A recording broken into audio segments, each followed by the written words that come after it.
The noose swung gently in the desert wind, creaking like a dying whisper. That sound was the first thing the lone rancher, Elias Crane, heard as he rode through the canyon at dusk. At first he thought it was just an old rope left behind by cattle rustlers. But then he saw feet dangling. Small feet. Bare. Motionless. Elias had seen enough death on the frontier to harden most men, but something in his chest tightened. He kicked his horse forward. When he reached the hanging tree, the last light of the sun fell across the girl's face, painted with dust, blood, and the fading colors of Apache markings. She couldn't have been more than 16. Her eyes were half closed, life slipping away drop by drop. Elias dismounted so fast he barely touched the ground. With his knife, he cut the rope. The girl fell into his arms like a sack of air, so light he feared she'd already crossed over. But when he laid her down, he felt it, a faint, stubborn heartbeat tapping against his palm. "Stay with me," he whispered. He didn't know her name, or her story. But he knew the look of someone who'd fought to live. For the next hour, he worked in silence, loosening the noose's mark around her throat, giving her water drop by drop, rubbing her arms to force heat back into them. It was a battle between life and death, and he was losing until the girl suddenly gasped, jerking upright with a choked cry. Her eyes shot open, dark, frightened, burning with desperate instinct. "You're safe," Elias said softly. "You're safe. I ain't here to hurt you."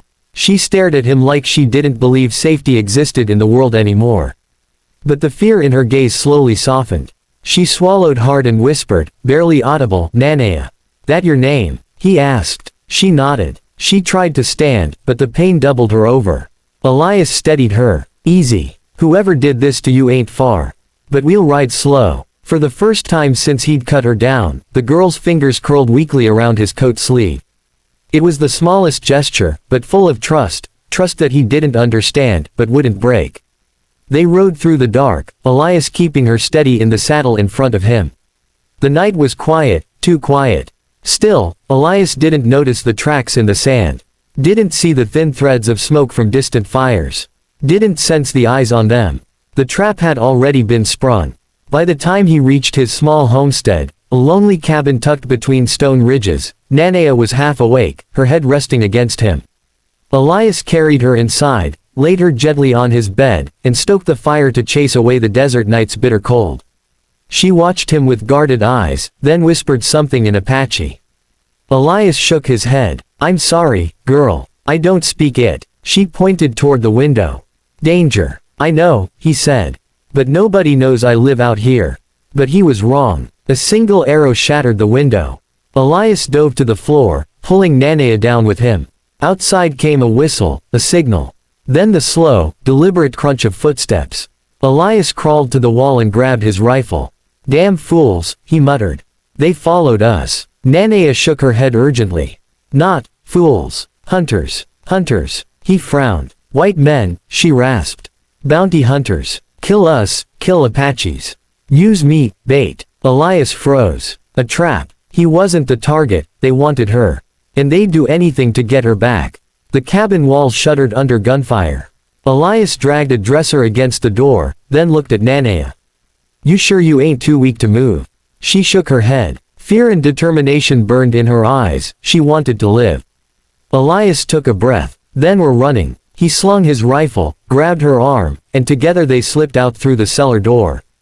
Into the rocks behind the cabin.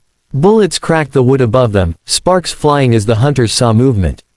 They sprinted, Elias half dragging her through the darkness. The canyon's shadows swallowed them, but the hunters, lanterns bobbed behind like fireflies of death. "They'll track us," Elias panted. "I know, a place," Nanea whispered. "Cave, short path." Elias trusted her. He had no choice. They scrambled up the ridge, boots slipping on loose stone. A bullet grazed Elias's shoulder, hot pain lanced through him, but he bit it back. Nanea reached for him, steadying him even though she herself was barely holding on.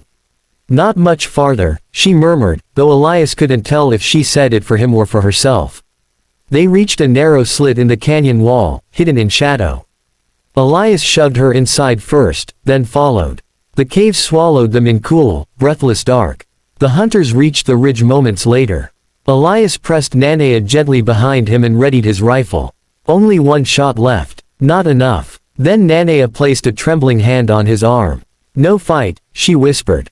"Listen." So he did. Wind, rocks shifting, owls, and something else. Drums. Soft, distant, coming from deeper inside the canyon. Nane's voice was barely audible. "My people. They search for me." Elias felt a swell of something, hope, maybe. Relief. He looked at the girl, her throat bruised, her spirit unbroken. "Then we just need to hold out." The hunters argued outside, their voices edgy and unsure. The drums unnerved them. The darkness unnerved them more. Minutes passed like hours. Then a shout. A scream. Another. Elias couldn't see what happened outside, only heard the chaos, the sudden thundering hooves, the whoops of Apache warriors rushing from the shadows. The hunters broke, fled, and vanished into the desert, chased deeper into the night. Silence returned, broken only by the wind. When Elias stepped out of the cave, Apache warriors approached cautiously. Nanea whispered to them, her voice fragile but sure. Their expressions softened. One of the warriors, a tall, stern man, almost cried when he touched Nane's hair. Her father. He turned to Elias, placing a hand over his heart. Gratitude. Deep, wordless gratitude. Elias nodded. She fought to live. I just gave her a chance. Before she left with her people, Nanea stood before him, eyes shining despite everything she endured. You saved me, she said slowly, searching for the right words. But more, you believed I was worth saving. Everyone is, Elias said. Don't matter where you come from. She nodded once. Firm. Emotional. Then she pressed a small, carved bone pendant into his hand, a symbol of protection. When the Apaches rode off, the pendant lay warm in Elias's palm, as though carrying the last heartbeat he'd fought so hard to preserve. Standing in the quiet dawn, Elias Crane looked toward the horizon. He'd lost his cabin, nearly his life, but something inside him had changed. He'd walked into a trap meant to kill him, but ended up pulling a young girl back from death's edge. And as he mounted his horse, he realized something simple but powerful. Sometimes the West tests a man not by what he can take, but by what he chooses to save.